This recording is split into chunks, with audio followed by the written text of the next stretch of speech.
আসসালামু আলাইকুম everyone, welcome to my YouTube channel চাঁদপুরের কন্যা মায়াবতী। যে যেখান থেকে দেখছেন আশা করি ভালো আছেন। আলহামদুলিল্লাহ আমিও ভালো আছি।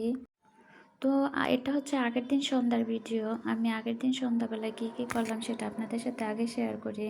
আসলে আমি রুটি বানালে রাতের বেলা রুটি বানাই, সকালবেলায় দেখা গেছে বানাইতে গেলে অনেকটা লেট হয়ে যায়। তো এই দিক দিয়ে আবার আমার হাজব্যান্ড আজকে বাজারটা একটু রাতের বেলায় নিয়ে আসছে। তো আমি রুটিগুলো বানিয়ে এখন শাকগুলো কেটে নিচ্ছি। আসলে দেখা গেছে কি কী রান্না করব আগের দিনেই একটা প্রিপারেশন নিয়ে থাকি। তো সেই দিক দিয়ে আমি যেটাই রান্না করি আগের দিন কেটে কুটে রাখি। দেখা গেছে রান্নার সময় কাটাকুটি করতে গেলে একটু দেরি হয়ে যায়। তো এই তো আমি পরের দিন সকালবেলায় ভাজিটা করতেছি আর এই দিক দিয়ে রুটিগুলা বানিয়ে নিচ্ছি। আমি কিন্তু প্রতিদিন রুটি বানাই না, মাঝে মাঝে রুটি বানাই। দেখা গেছে রুটি বানাইতে গেলে অনেকটা সময় ব্যয় হয়ে যায়। আর আমি আসলে ভাতের পাগল, ভাত খেতেই পছন্দ করি। রুটি খুব একটা পছন্দ করি না। যখন দেখি যে আবার প্রতিদিন ভাত খেতে খেতে বোর হয়ে যায় তখন আবার হঠাৎ হঠাৎ রুটি বানাই। আর গরমের দিনে রুটি খাইতে আমার কেমন জানি একটু লাগে, মনে হয় যে দিন শেষে ভাত খেয়ে শান্তি লাগে। তো আমি খুব তাড়াহুড়া করতেছি যেহেতু আমার মেয়ে স্কুল চলে যাবে। তো এই কারণে খুব তাড়াহুড়া করে ওকে আমি আগে ব্রেকফাস্ট দিয়ে তারপরে সব কিছু করব।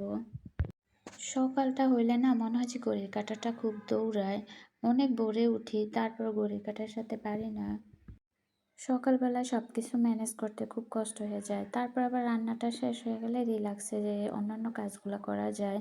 বাট আমি যে কোনো কিছু করার আগে রান্না করি।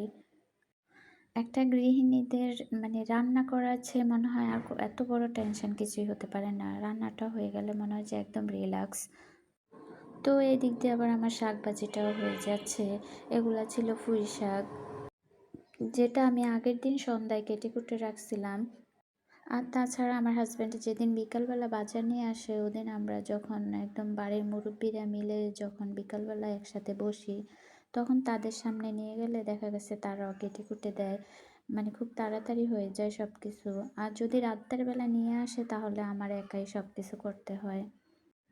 তো আমি আজকে কই মাছ ভুনা করব। আর কই মাছে যেহেতু অনেক কাটা, বাচ্চারা খেতে পারবে না, এই কারণে বাচ্চাদের জন্য আবার 2 পিস কাতলা মাছ নিচ্ছি। যেহেতু কাতলা মাছও খেতে পারবে না ওদেরকে এগুলা বেছে দিতে হবে। বাচ্চাদের কাছে মনে হয় যে প্রিয় মাছ আর জাতীয় মাছ পাঙ্গাস মাছের, ওরা পাঙ্গাস মাছ অনেক পছন্দ করে। অন্যান্য মাছ দিলে খেতে চায় না, কান্না করে। তারপরেও একটু একটু করে জোর করে খাওয়াই, চেষ্টা করি সব কিছু শেখানোর জন্য।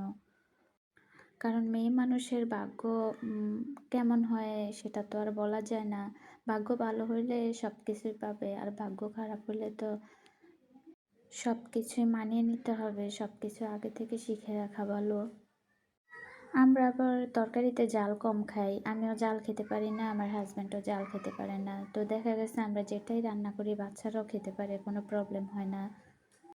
আর আমরা যে কোনো তরকারির ঝোল কম খাই, এ কারণে আমরা ঝোলটা কম রাখি। আমি যে কোনো রান্না করার শেষে আবার গরম চুলার উপরে রেখে দিই তরকারি, এতে করে মানে ঝোলটাও আস্তে আস্তে কমে যায় আর মানে তরকারিটা মজা লাগে আর একদম দুপুর পর্যন্ত তরকারিটা গরম থাকে। তো এই যে আমার রান্না বান্না শেষ, আমি কিন্তু এখন চুলাতে জাল দিচ্ছি না, এগুলো আস্তে আস্তে যেহেতু গরম চুলা হয়ে থাকবে। তো এই দিক দিয়ে আবার আমাদের ছোট গাছে এবারে ফার্স্ট লিচু ধরছিল। তো এগুলো ছিঁড়ে ফেলতেছি, এখনও ভালো করে পাকে না, তারপরে ছিঁড়ে ফেলতেছি কারণ রাস্তার সাথে গাছটা আছে, কখন আবার বাচ্চারা নিয়ে যায়। তো এই কারণে আমরা এখন ছিঁড়ে ফেলতেছি। আর মাশাল্লাহ এই প্রথম ধরছে লিচুগুলো, এত মিষ্টি ছিল, অনেক ভালো লাগছে। নিজের গাছের ফল ছিঁড়তে যে কি একটা মজা, কি একটা যে আনন্দ, একটা তৃপ্তি অন্যরকম। তো আজকে এই পর্যন্তই। যারা আমার ভিডিও সব সময় দেখেন তাদেরকে অসংখ্য ধন্যবাদ। আর যারা আমার ভিডিও দেখে লাইক, কমেন্ট এবং শেয়ার করেন তাদেরকে আরও ধন্যবাদ। আল্লাহ হাফিজ।